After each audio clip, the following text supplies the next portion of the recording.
You know, in life, sometimes, actually quite often, it's nice to have just a little bit of direction. Am I right? Now, when we go out camping, when we go out hunting or something like that, oftentimes we have set places that we go, right? Like if you go camping, generally speaking, in today's time, it's a well-prepared area, and you know roughly where your campsite's going to be, at least until when you get there, you know, it's usually marked out. And the trails that you go on are usually marked out. Why is it still important to carry a compass? Well, it's because if you go off the trail, or sometimes, not all trails, they may be marked, but their maps, sometimes they have a map located at a crossroads, but more often than not, they don't. And their maps usually don't give you a clear indicator of where to go. So having a compass is really handy. Now you're thinking, now Sean, what about my phone? Yeah, if your phone's calibrated right, generally speaking, your phone can get you there.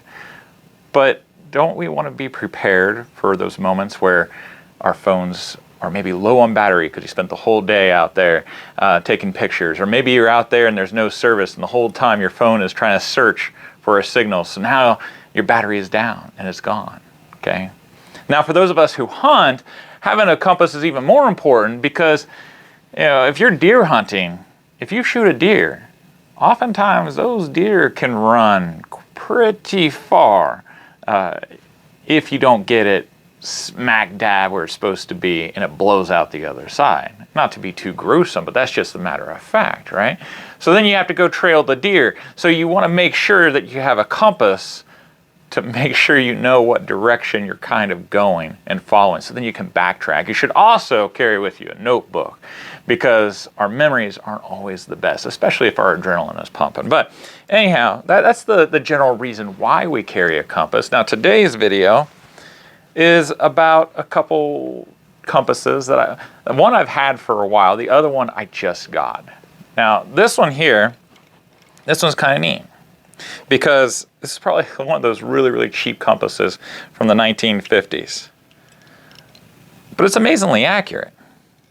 And I don't think it was ever really used much because I still had the box that it came in.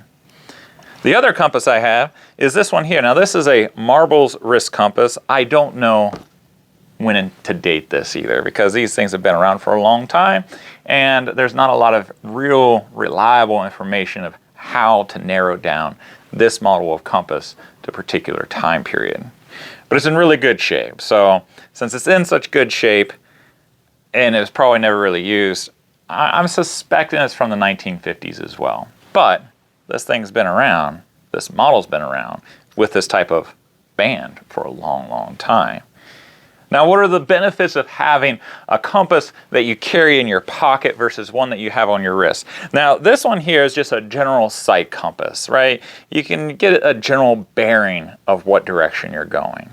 Having a compass like this one, or like this one, where it breaks down the 360 degrees into micro sections, makes it a lot more reliable than this thing. So, if you're just kind of figure out what direction something is, in general terms, this is nice. And if you're in a pickle, it's better to have this than nothing at all. But in reality, to have something that's going to get you in and out of the woods in a safe way, you definitely want to have a little bit more. But I'm going to move the camera to show you how this all kind of, well, not necessarily works, but how it looks and some of the functions of both. All right? Now, I know a little bit about compasses. I don't know quite as much as Wes over on the Camp Crafters Guild. And if you're not familiar with the Camp Crafters Guild, you should totally come out and check it out.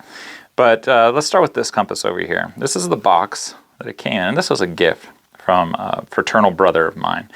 He knew I was in scouting, and he knew I loved history, and he gave me this.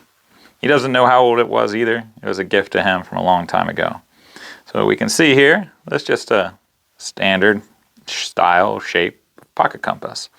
Now there's no button that opens it up like the other one I showed you that's on my my vest. So this one you got to pop open.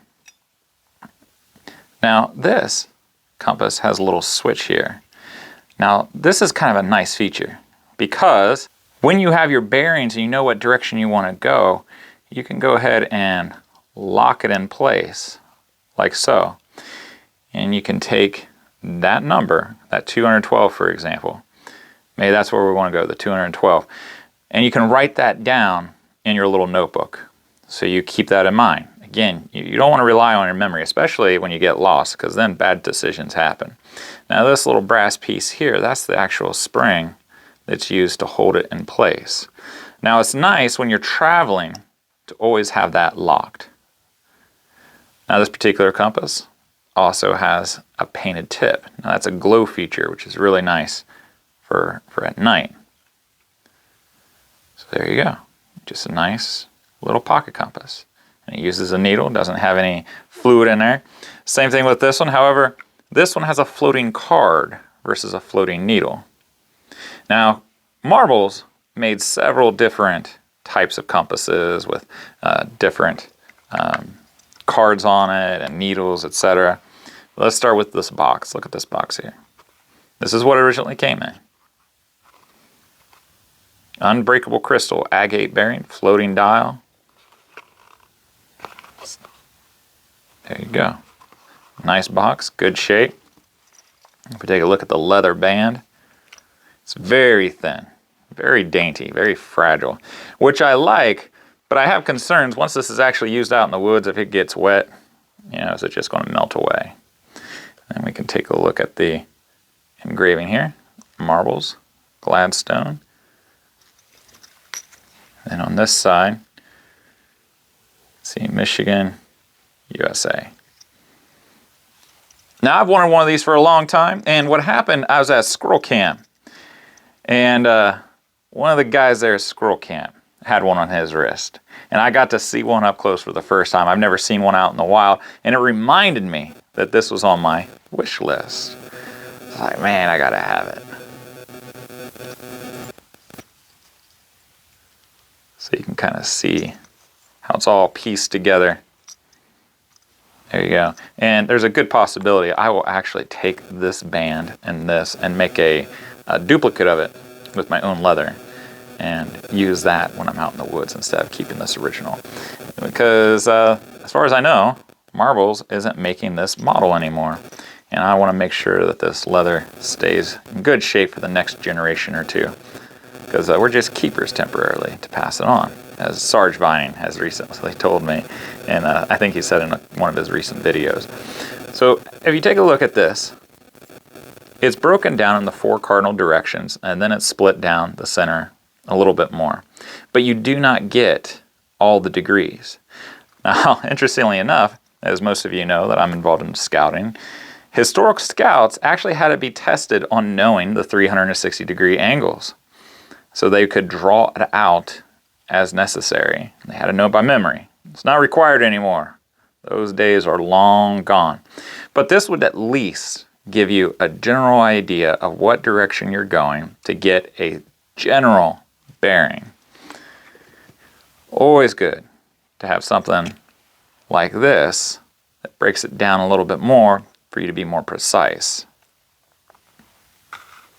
Now this, along with a map and a notebook, can pretty much get you wherever you need to go, as long as you don't get too far in your head and you don't get ahead of yourself and start panicking. Like I said, it's nice to have a little bit of direction. Plot a course, make sure you are firm in the direction that you want to go before you step off. Make sure you're well prepared. Make sure you have everything you need before you go off trail. And unless it's absolutely necessary, you shouldn't go off trail to begin with, right? Leave no trace and various other reasons. But make sure that you have the proper tools with you whenever you go out in the woods, whenever you go hunting, whenever you go on any type of outdoor adventure. You should have, you know, notebook, pencil, you should have a compass and a map. And of course, there's many other things that you should have bare minimum, but at least for today's video, at least have those in your kit, right? Now, talking about direction. So this Preston Mess Kit saga continues. And I just wanted to give you guys a little bit of an update and make you aware of some things that are going on with it. Now, if you're not familiar with the Preston Mess Kit, I, bar none, believe it is the best daggone mess kit ever created. You get a 54-ounce canteen, you get a skillet, you get a plate, you get a cup. Now the cool thing is that this skillet and plate can all piece together. So that all comes in. It's got a little D-ring. You connect that to, and it closes up. Then you have a container, like so. Now you can also use this to bake with, which is pretty nice. You got your cup that it also breaks down, nests together.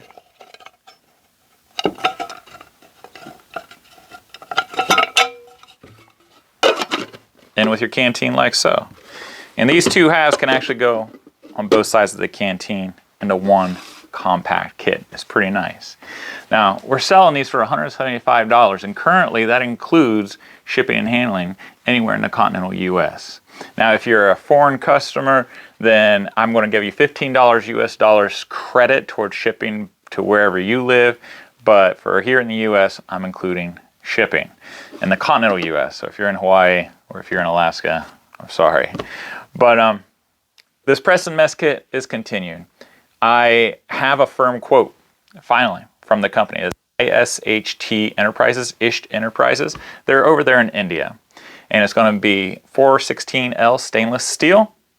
And it includes the tooling, manufacturing, and piecing it all together, assembly. The longest time that it took was because Exact Metrology, when they scanned it and they created the initial drawings, there's several things that they kind of missed on the drawings. And then when I sent the drawings, because I don't have the program to actually read those drawings, when I sent them to ISHT Enterprises for the quote, they came back and said, hey, it looks like there's some things missing. So there's a lot of back and forth over it all. So we settled on a quote, finally. For those of you who like camping, whether it be historical or modern, if you believe in this project, please consider spreading the word to make this happen. Now, I have changed the links down below in the description box. It is no longer a waiting list. It is the link to order. I think, like I said, I truly believe in this. This has been a dream of mine for a long time. I know it's been a dream of many of yours for a long time. And those of you who have joined me, I sincerely appreciate you being part of this great adventure. Now, if you would be interested in learning more about it, like I said, it's in the description box below. Click the link and you can put your order in. There's a history, there's videos and things like that. At the end of this, I'll show you a video to it as well. If you would like to join the Camp Crafters Guild and be with a bunch of other people who like the kind of stuff that you and I like, then please go to www.honorableoutfitters.com/join the guild. We'd love to have you around our campfire. Can't wait to see you on there. Now, if you like this video, please click like. We appreciate it. It helps other people find them. If you would like to see the video about the press and mess kit broken down with all of its details, including them being cooked, I got a playlist right here. I hope you enjoy it. Now, if you'd like to see a playlist of all my other historic camp crafting videos, then check it out here. I hope you guys have a wonderful holiday season. I hope you have a great week. Give a kiss and hug to your loved ones, and I'll see you guys next time. Thank you so much, and take care.